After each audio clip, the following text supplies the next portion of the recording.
It's gonna get good. I want to build something undeniable. Anyone who's ever accomplished anything iconic in life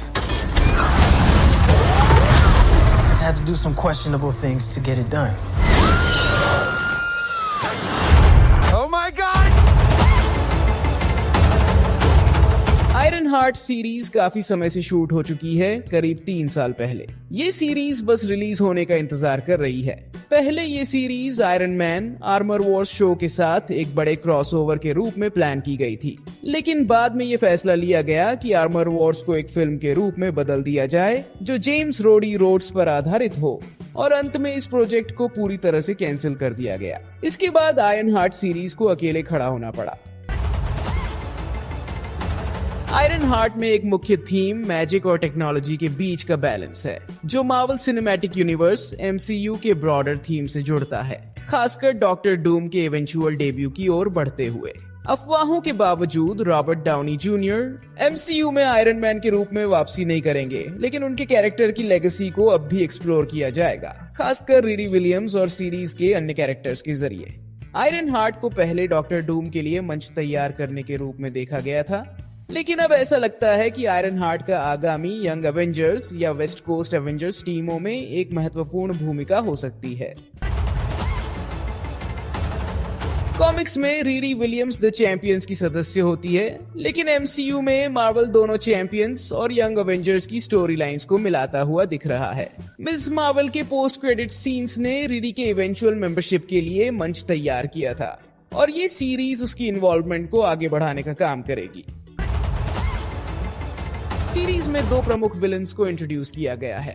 Anthony Ramos ने the hood का किरदार निभाया है, और olden एहरनराइच ने ज़ीक stand का, जो ओबडाया स्टेन का बेटा है, जो पहले आयरन मैन मूवी का एंटागोनिस्ट था।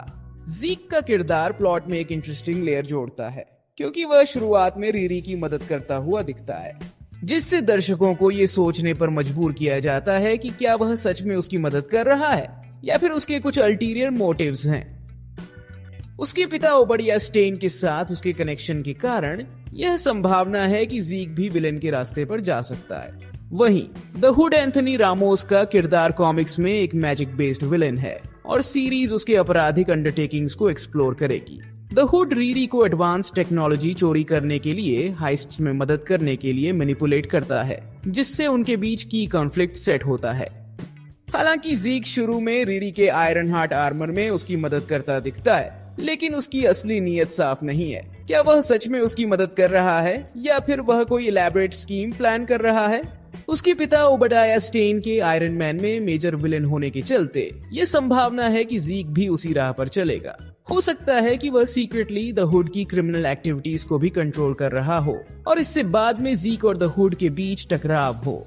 यह भी संभव है कि ज़ीक विलेन न हो, बल्कि एक ऐसा किरदार हो जो आखिरकार द हुड के खिलाफ रीरी की मदद करता हो, लेकिन बाद में धोखा खा जाए। सीरीज के सबसे इंट्रिगिंग पहलुओं में से एक है मेफिस्टो का संभावित इंट्रोडक्शन, जो मार्वल कॉमिक्स का डीमन लॉर्ड है। वांडा विजन और एगाथा कवन ऑफ केओस जैसे शोज में मेफिस्टो के रेफरेंस के बाद आयरन हार्ट शायद वह शो हो सकता है जहां यह किरदार पहली बार लाइव एक्शन में डेब्यू करे। अफवाहें कहती हैं कि सचा बैरन कोहेन ने इस सीरीज के लिए मेफिस्टो के रूप में कुछ सीन्स शूट किए हैं। हालांकि हो सकता है कि उनके ज्यादातर हिस्सों को काट दिया गया हो या रीवर्क किया गया हो।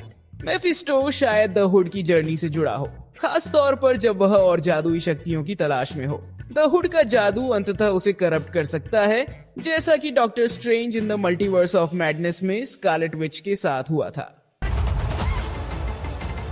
ट्रेलर फुटेज में हम देखते हैं कि Riri Williams black panther Wakanda forever की घटनाओं के बाद फिर से MIT में है, जहां उसने वकांडन विब्रेनियम की मदद से अपना iron heart mark II armour बनाया था। हालांकि वह इस टेक्नोलॉजी को अपने साथ नहीं ले जा पाती और उसे नए सिरे से एक नया वर्जन बनाना पड़ता है। MIT में रीरी एक बड़ी चुनौती का सामना करती है। स्कूल के साथ उसकी अनुपस्थिति की वजह से समस्याएं खड़ी होती हैं। आखिरकार उसे स्कूल से निकाल दिया जाता है, जिससे उसे अपने काम को जारी रखने के लिए दूसरे रास्ते तलाशने पड़ते हैं। यही वह समय है जब द हुड उसकी जिंदगी में आता है और उसे हाइस्ट्स में मदद करके पैसा कमाने का मौका देता है। ये सीन रीरी के मार्क III आर्मर पर काम करने वाले हैं। जो आयरन मैन के शुरुआती दिनों की याद दिलाते हैं, जब उसने लिमिटेड रिसोर्सेज के साथ अपने पहले सूट को एक गुफा में बनाया था। जैसे जैसे वह आयरन हार्ट मार्क 3 पर काम करती है, उसका आर्मर इवेंचुअली इवॉल्व होकर आयरन हार्ट मार्क 4 बन जाता है, जिसे सीरीज के बाद के हिस्सों में दिखाया जाएगा। ट्रेलर में एक स्ट्राइकिंग विजुअल द हुड के टैटूज का है, जो उसकी मैजिकल एबिलिटीज से जुड़े हुए लगते हैं। जैसे जैसे सीरीज आगे बढ़ती है, द हुड शायद और डार्क मैजिक में उतरता जाएगा, जो उसे और ज्यादा करप्ट कर सकता है। उसके शरीर पर बने ये टैटूज शायद उस जादुई ताकत का मैनिफेस्टेशन है, जिसे वह कंट्रोल करने की कोशिश कर रहा है, और ये उसे मेफिस्टो के इन्फ्लुएंस से जोड़ सकते हैं। कई ट्रेलर शॉट्स में द हुड अपनी शक्ति के साथ संघर्ष करता हुआ दिखता है, संभवतः उस जादू के कारण जिसे वह इस्तेमाल कर रहा है। यह कहानी के ओवरआर्चिंग नैरेटिव में फिट बैठता है कि डार्क फोर्सेस से छेड़छाड़ के खतरों को दर्शाया जाए। सीरीज के अंत तक Riri Williams iron heart mark 4 armour पहने हुए दिखेगी, जो अब तक उसका सबसे एडवांस्ड सूट होगा। ट्रेलर में कई एक्शन सीन्स हैं, जहां वह इस अपग्रेडेड आर्मर में उड़ान भरती हुई नजर आती है, हाई स्पीड चेसेस में शामिल होती है और विभिन्न खतरों का सामना करती है।